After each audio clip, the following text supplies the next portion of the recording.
The Nintendo Switch. This is the most recent full-fledged gaming console from Nintendo, and this all-gray unit is the one lucky enough to end up on my desk with me. It's time to see what this thing is made of. Let's see if this system will be able to last the next 5 or 6 years until the next Nintendo system comes along and takes its place. Let's get started.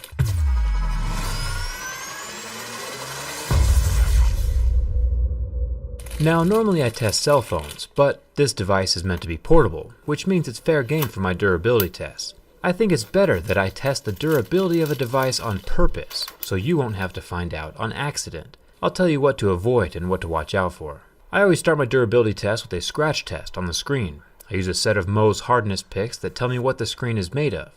If it's plastic, it'll scratch at a level 3. If it's glass, like most cell phones, it'll scratch at a 5 or a 6. But if it's sapphire, like we see on some watches, it'll scratch at a level 8 or 9. And if Nintendo made their screen out of diamonds, well, it'll scratch at a level 10. Unfortunately for us though, this Switch isn't made out of diamonds. It's actually plastic, and it scratches at a level 3. Most smartphones have a glass screen because cell phones are designed to be constantly rubbing around in your pocket all the time. I assume Nintendo decided to use a plastic screen because A, it's cheaper, B, it's not in your pocket all the time, and C, this is a family console, played mostly by kids, and kids at heart, and a plastic screen definitely won't ever get cracked if it's accidentally dropped. Glass would. So it's a valid, cost-effective trade-off, and in this case I'm okay with plastic. But as you can see from my key marks, it will get scratched up if you just toss it in your backpack or purse. So a screen protector or case is definitely a good idea. I'll link some good screen protectors in the video description. On either side of the device, we have what Nintendo is calling the Joy-Con controllers. And we can tell by the sound of my razor blade that these are made out of plastic. The Joy-Con joystick has a super thick rubber coating around the top. With how thick and strong it is, I can tell it'll take years of playing for it to actually wear out with normal use. Even with me deliberately trying to pull off the sliced portion, it was staying attached pretty well. So far, so good. Here is something I thought was really cool. The top buttons are made of plastic as well, but if you look close, you can see that the letters on these buttons are not printed or screened into place. They are literally injected all the way through the button. So for you die-hard gamers out there that have had letters rub off on your keyboard or joysticks with time, that will literally never happen on this Nintendo Switch because the letters are the button. Thumbs up for that. Along the top of the Switch, near the headphone jack, we still have a solid plastic exterior layer. And even along the back of the device, there is no ear-splitting sound of metal on metal when I carve into the Switch body. If you're one of the few who recognize this symbol, leave a comment and tell me where it's from. It has to do with the Force, and I'm not talking Star Wars. There are a pair of symmetrical vents at the bottom of the device which are probably for the stereo speakers, or heat dissipation. We'll find out for sure when I do my full teardown. The holes are covered by a thin vinyl layer which is actually surprisingly easy to tear, so if you ever need to clean these out, be very careful. The kickstand is also made from plastic. Its attachment to the Nintendo Switch is pretty weak sauce. My first time opening it up and it popped right off. The good news though is that it pops right back into place very easy, over and over again. I did this several times to make sure that it was still solid, and it didn't get any weaker with each removal. So it's probably designed this way, but that also makes it easy to lose as well. And, well, it covers the SD card slot, so try to keep track of it. It is important. I know a few of you have already thought, well, I'll just cover up all that plastic with a skin. Well, Dbrand, a company that makes protective skins, said that this particular plastic that is being used on the Switch is not compatible with skins. The plastic gets physically destroyed by the skin, which is pretty odd. So you should probably avoid putting a skin on it for now, and just use a case or a sheath instead. Now normally I'm able to tell what kind of display a device has by applying a little bit of heat.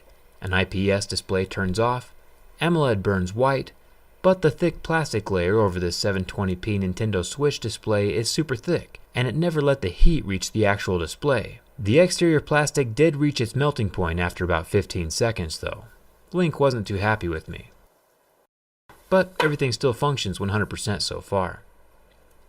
Even if the screen were to break, it should still be able to output to a TV like any normal console would with this docking station. The dock allows the Switch to play on your TV at 1080p, which is a bit higher resolution than the built-in screen. That screen is 720. Just slide it in and the USB-C allows it to dock immediately. There is one large flaw with this dock though, and that's the large plastic runners inside the docking station that press right up against the screen. So every single time you dock your console, the dock will rub up against the sides of your display. Plastic on plastic can still cause damage or scrapes to the screen, and there already has been reports of scratched screens. Luckily it's not on the visible part of the display, just that thick black bezel between the display and the side controllers. So it's not that big of a deal if it does get scratched, but once again, a thin screen protector would solve this issue 100%. I would say a screen protector is pretty mandatory on this console. Remember, I'll have some linked in the video description.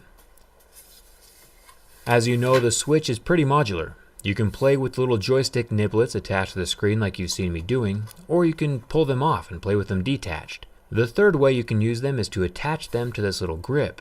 That turns both niblets into one large handheld controller. The new symbol I just drew is a bit more difficult, so let me know in the comments if you know where this one's from. Muggles probably won't understand.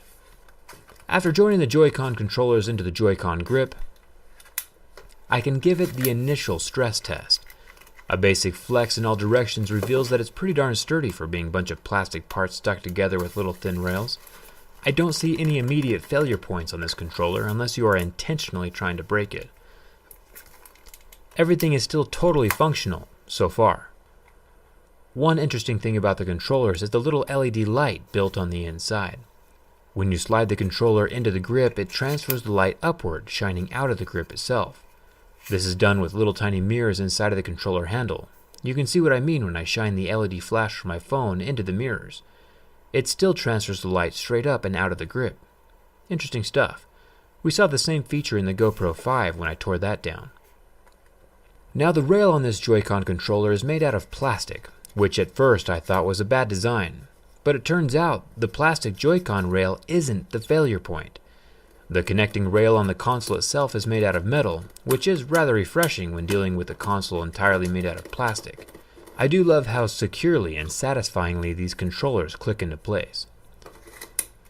Now it's time to find the failure point. Trying to bend the body of the console was futile. There was no breakage no matter which way I was bending from. The center body and the screen are very strong. Even the side Joy-Con controllers are pretty strong by themselves.